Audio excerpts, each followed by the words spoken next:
हम जानेंगे कि यीशु मसीह का जन्म कैसे हुआ, कहां पर हुआ, किन परिस्थितियों में हुआ।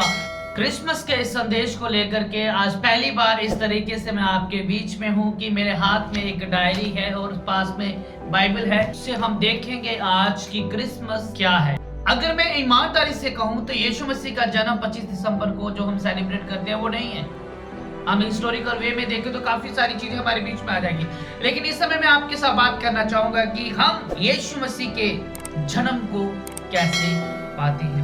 मेरे साथ एक वचन पढ़िएगा, मत्ती रचित सुसमाचार उसका 1 अध्याय वचन 17। इस प्रकार अब्राहम से लेकर दाऊद तक 14 पीढ़ी हुई और दाऊद से बेबीलोन को बंदी होकर पहुंचाए जाने तक 14 पीढ़ी और बंदी होकर बेबीलोन को पहुंचाए जाने के समय से मसीह तक 14 पीढ़ी हुई। परमेश्वर ने अब्राहम से वायदा किया। अब्राहम के पास कोई संतान नहीं थी, लेकिन परमेश्वर ने अब्राहम के साथ वायदा किया, इस सारी मूल जाति का तू पिता कहलाएगा। आकाश के तारागण को देख ले, समुद्र के पास पड़ी बालों को देख ले, इससे भी अधिक तेरी संतान होगी। और परमेश्वर ने वायदा किया था कि अब्राहम के वंश से ही एक मसीहा उत्पन्न होगा। हम यीशु मसीह के बारे में उत्पत्ति हम 3:15 में देखते हैं कि उसके जन्म की घोषणा वहीं पर हो चुकी थी। अब्राहम से यीशु मसीह तक 14, 14 और 14 3 बार 14 शब्द का इस्तेमाल हुआ है, इसे याद रखिएगा। और हम जब मत्ती उसका 1 अध्याय वचन 18 से लेकर के 25 तक पढ़ते हैं, इसमें हम पाते हैं कि यीशु का जन्म कैसे हुआ, कहां पर हुआ, किन परिस्थितियों में हुआ, क्या हालात थे वहां पर। आप जरूर मत्ती 1 अध्याय उसका वचन 18 से लेकर 25 तक पढ़िएगा। हम वचन देखेंगे। मत्ती 1:20 लिखा है, जब वह इन बातों से सोच ही में था तो प्रभु का स्वर्गदूत उसे स्वप्न में दिखाई देकर कहने लगा, हे यूसुफ दाऊद की संतान। अब किसकी संतान आ रही है? दाऊद की संतान यहाँ पर शब्द आया है। और प्रिय, जब 2 के 10 वचन से लेकर के हम 11 वचन तक पढ़ते हैं तो लिखा है, उन्होंने उस घर में पहुंचकर उस बालक को उसकी माता मरियम के साथ देखा और मुंह के बल गिरकर बालक को प्रणाम किया और अपना अपना थैला खोलकर उसको सोना, लोबान और गंधरस की भेंट चढ़ाई। हम देख रहे हैं, हमने 2 वचन पढ़े हैं यहाँ पर, मत्ती रचित सुसमाचार उसका 1 अध्याय वचन 17 से लेकर के 25 तक, और दूसरा वचन हमने देखा 2 अध्याय उसका 10 और 11। मरियम जो है पवित्र आत्मा द्वारा गर्भवती पाएगी। यूसुफ उसे त्याग देना चाहता था, लेकिन परमेश्वर के स्वर्गदूत ने यूसुफ से आकर के कहा कि उसे त्याग मत, उसे अपने यहाँ ले आ, क्योंकि जो उसके गर्भ में है वह पवित्र आत्मा के द्वारा। और जब हम देखते हैं जिस प्रकार से दूत ने उसे आज्ञा दी, उसी प्रकार से उसने किया और उसने अपनी पत्नी मरियम को लिया। और जब यीशु का जन्म हुआ तो जिस प्रकार से दूत ने कहा था कि तू उसका नाम यीशु रखना, तो यूसुफ ने भी उसका नाम यीशु रखा। प्रियो, और हम देखते हैं कि जब यीशु मसीह का जन्म हो गया, उसके बाद 3 मजूसी वो आए और उन्होंने आकर के यीशु मसीह को 3 भेंटें चढ़ाई, सोना, लोबान और गंधरस। इन तीनों बातों में अगर जाएंगे तो काफी समय हमारा निकल जाएगा। एक और वीडियो इसके बारे में हम बना देंगे। आज का हमारा विषय है कि वो आए और उन्होंने, जब यहाँ पर हम इसे पढ़ते हैं ना तो क्लियरली लिखा है कि उनके पास जो कुछ भी था उन्होंने निकाल करके, जैसे कि यीशु मसीह के लिए उन्होंने पहले से तैयारी करके रखी हो कि यीशु मसीह का जन्म होगा और हम ये चीजें निकाल करके उसे भेंट करेंगे। उनके थैले में जो कुछ भी था वही निकाल करके उन्होंने उसे दंडवत की और भेंट चढ़ाई।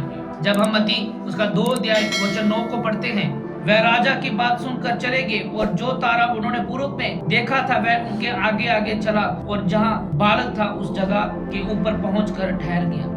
राजा ने आज्ञा दी और वो चले गए, और जिस प्रकार से उन्हें वो तारा दिशा देता रहा उसी प्रकार से वो चलते रहे, और तारा जहाँ पर जाकर के रुक गया वहां पर जाकर के वो रुक गए और उन्होंने अपने थैले में से निकाल करके यीशु को भेंट चढ़ाई। आज मैं और आप अपने जीवन से क्या दे रहे हैं? एक तारा जो है प्रियो, एक सेवक को दर्शाता है और उसके जीवन को दर्शाता है कि वो किस प्रकार से अपने लोगों की अगुवाई करता है। और इतिहास बात को गवाही देता है। आमोस उसका 7 अध्याय वचन 13 इस प्रकार से कहता है, और इतिहास भी कहता है, जैसे आमोस की किताब में लिखा हुआ कि एक राजा का जन्म होगा, वो भी कुंवारी के द्वारा। और and many beautiful girls they went to temple and Bethlehem place to be God's chosen one। यहाँ पर इस बात को मैं कह रहा हूँ कि जब यीशु मसीह के जन्म की घोषणा हो चुकी थी, आमोस उसका 7 अध्याय वचन 13 जब हम देखते हैं, तो उस समय में बेथलेहम के मंदिर में काफी लड़कियां गई ताकि उन्हें परमेश्वर चुने। प्रियो, लेकिन परमेश्वर ने किसे चुना?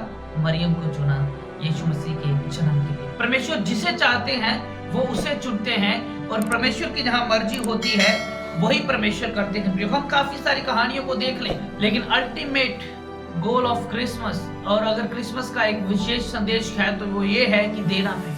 मैं जानता हूँ और मैं समझता हूँ, जब मैंने इस बात को कहा कि वो 3 मजूसी आए, वाइस मैन आए, और उन्होंने अपने अपने थैले से निकाल करके जो उनके पास था वो उन्होंने भेंट चढ़ाई। आज मैं और आप, हमें थैले में देखने की जरूरत नहीं है, हमें अपने वॉलेट में देखने की जरूरत नहीं, हमें अपने जेब में देखने की जरूरत है, लेकिन मुझे और आपको अपने अंदर देखने की जरूरत है कि इस क्रिसमस पर हम अपने जीवन से उस परमेश्वर को क्या दें। क्या मेरे अंदर जो बुराई का आत्मा है वो मैं दे रहा हूँ? क्या मेरे अंदर जो पाप का आत्मा है उसे मैं छोड़ रहा हूँ? क्या मेरे अंदर जो लालच की आत्मा है उसे मैं छोड़ रहा हूँ? क्या मेरे अंदर चाहे किसी भी प्रकार का हो, क्या मैं उन चीजों का परित्याग करूं? परमेश्वर हमसे और कुछ नहीं चाहते।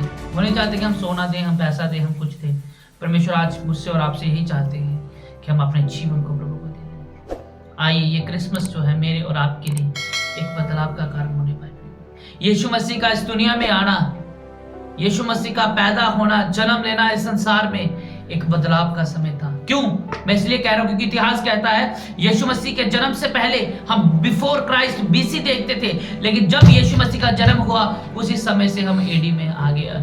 ये इतिहास की बातें हैं। इस इतिहास की बातों को अगर आप और गहराई के साथ जानना चाहते हैं, चैनल को सब्सक्राइब करके जाए, वीडियो को लाइक करके जाए, कमेंट को छोड़ करके जाए, और ऐसी हिस्टोरिकल वीडियोस आपको मिलती रहेंगी। लेकिन ये हिस्टोरिकल वीडियो नहीं था, ये सिंपल बाइबल से लिया गया एक वचन था, जिस वचन को मैंने आपके सामने रखा कि यीशु मसीह का जन्म कैसे हुआ और किन परिस्थितियों में हुआ और किन हालातों में हुआ। और एट द लास्ट मैं एक बार फिर से यही कहना चाहूँगा, परमेश्वर ने यूहन्ना 3:16 कहती है कि उसने अपने इकलौते पुत्र को दे दिया ताकि जो कोई इस पर विश्वास करे वह नाश ना हो परंतु आनंद जीवन पाए।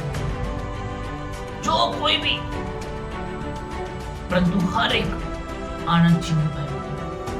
उसने अपने इकलौते पुत्र को दे दिया, जिस खुशी को हम क्रिसमस कहते हैं। मैं और आप इस क्रिसमस में अपने परमेश्वर के लिए क्या देना चाहते हैं? आइए हम इस पर सोच और विचार करें। कमेंट में जरूर लिख करके बताएं, टाइप करके बताएं कि इस क्रिसमस में आपने क्या फैसला किया। Thanks for watching. सब्सक्राइब करके जाए, लाइक करके जाए, कमेंट छोड़ के जाए। धन्यवाद। मिलते हैं नई वीडियो में।